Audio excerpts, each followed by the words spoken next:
film Hercule est sorti en 1997. Il nous raconte l'histoire d'un jeune demi-dieu qui a été déchu de ses pouvoirs et qui cherche à retrouver sa place parmi l'Olympe. Grâce à Finn, un satyre pervers et entraîneur de héros, il a réussi à se faire une place dans sa petite communauté. Et un jour, son dévolu se jette sur Megara, une belle gosse pur produit du sud. Regardez-moi ce charisme incroyable. Mais c'est sans savoir que Megara agit pour le compte de Hadès, qui est le dieu des ténèbres, qui déteste Hercule. Alors bon, ils ont un petit peu batifolé comme ça, mais Finn s'est rendu compte de la supercherie. Hercule est fou amoureux, Megara est une traîtresse et Finn s'en va pour le lui annoncer. Finn, où étais-tu? Si, il faut qu'on parle. Oh, plus merveilleuse! Elle te trompe! Arrête. Infidèle, menteuse, perfide! Merde! Malheureusement, cette dispute est une dispute extrêmement violente. Nous allons voir ensemble comment on aurait pu éviter tout ça. C'est dur de savoir par quoi commencer quand il a tant de choses à dire sur cette altercation. Peut-être que vous pourrez commencer par une citation de Marshall Rosenberg, qui est le père de la communication non violente, Connect before correct. Pour les personnes qui ne parlent pas anglais, ça veut dire abonnez-vous, lol. Ça veut dire que quand on est sur le point de corriger quelqu'un parce qu'il a tort, il faut d'abord être sûr d'être en connexion, d'être en courant empathique avec cette personne. Et c'est exactement ce qui ne s'est pas passé. Si, il faut qu'on parle. Oh, Finn, je viens de passer le plus beau jour de ma vie. Je n'arrête pas de penser à Meg.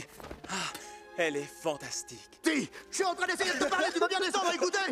On voit bien que Hercule il est dans une énergie complètement différente de celle de Finn. Est-ce que vous avez déjà essayé de parler sérieusement à quelqu'un qui vous fait des blagues tout le temps? Non, c'est pas possible évidemment. Mais devant l'urgence de la situation, Finn persévère. Il perd ses moyens et finit par lui crier dessus. Mais écoute-moi! Une déesse m'est Non, apparue. Pas vraiment! Encore plus belle qu'Aphrodite. D'accord, mais à part ça, La plus c'est- merveilleuse. Elle te trompe!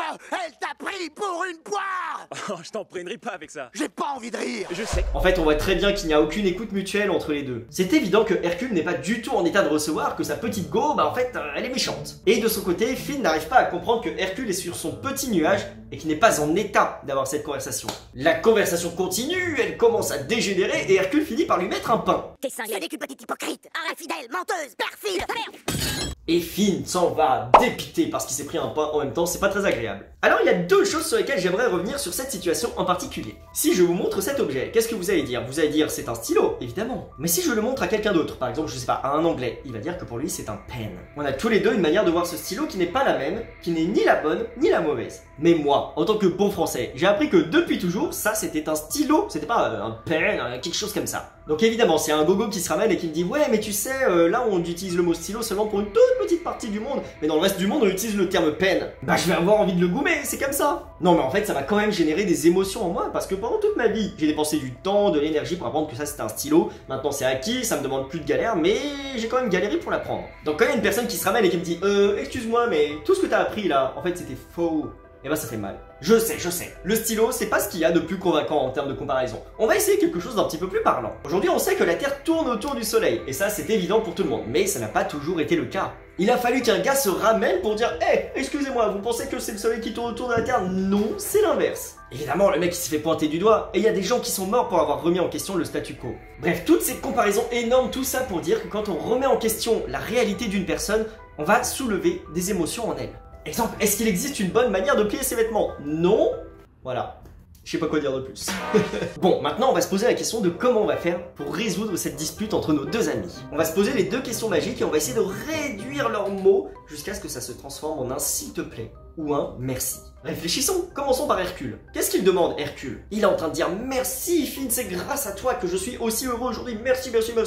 Il est en train de dire s'il te plaît, j'ai besoin de partager cette joie avec quelqu'un, j'ai des émotions qui débordent là, il faut que ça sorte quoi. Et éventuellement merci parce que plus tard si jamais tu accueilles mes émotions, je serai prêt à discuter de n'importe quoi avec toi, mais là c'est juste que ça déborde, je suis pas en état de parler. Voilà, donc ça c'est les demandes et la reconnaissance de Hercule. Et maintenant, qu'est-ce qu'il va demander Finn? Et qu'est-ce qu'il va remercier également? Merci Hercule, t'es vraiment un bon pote, grâce à toi je passe de très bons moments et j'ai enfin une place dans la société. S'il te plaît, j'aimerais que tu restes en bonne santé pendant longtemps et du coup c'est important pour moi que tu m'écoutes. Merci d'avance, si tu prends mes avertissements en compte, ça me fera me sentir utile et j'aurai la sensation de t'avoir protégé. Toute la discussion peut être résolue à ça. Et s'il s'était dit les mots tels quels, normalement ça aurait pas dégénéré. En tout cas, on peut dire que Finn c'est quand même le bon copain parce qu'il n'hésite pas à mettre les mains dans le cambouis et à avoir une discussion pas facile pour améliorer leur relation. Un peu comme dans une maison, on peut avoir un camembert dans un placard, il faut sortir de temps en temps le camembert pour s'en occuper, c'est pas agréable sur le moment mais au moins après c'est propre, plutôt que de le laisser pourrir. Et ben c'est pareil avec le camembert des émotions. Et quand on est sur une relation très saine et sincère et durable, etc., avoir des conversations difficiles, ça finit toujours par rapprocher les gens. Malheureusement, Malheureusement, dans discussion, il y a conversation et il y a échange. Et quand l'autre personne n'est pas prête à avoir cette discussion,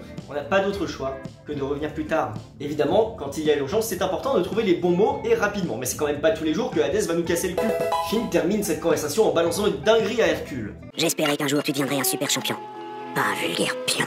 Et si Hercule pratiquait la communication non violente, il mettrait ses oreilles de girafe. Et à la place d'entendre une insulte, il entendrait les besoins qui sont derrière. Et à la place, il est passé en mode chacal en disant « C'est pas grave, de toute façon j'ai pas besoin de toi, vas-y dégage, je m'en fous !» Voilà, je pense qu'il aurait suffi de quelques minutes de plus pour attendre que Hercule ait fini de déverser son sac, et après de pouvoir lui partager ce qui est important pour nous. Finalement, quand on est en colère, ou quand on est débordant d'une joie et d'une euphorie incroyable, tant qu'on n'a pas vidé notre sac, peut-être qu'on n'est pas en mesure d'accueillir ce qui se passe autour.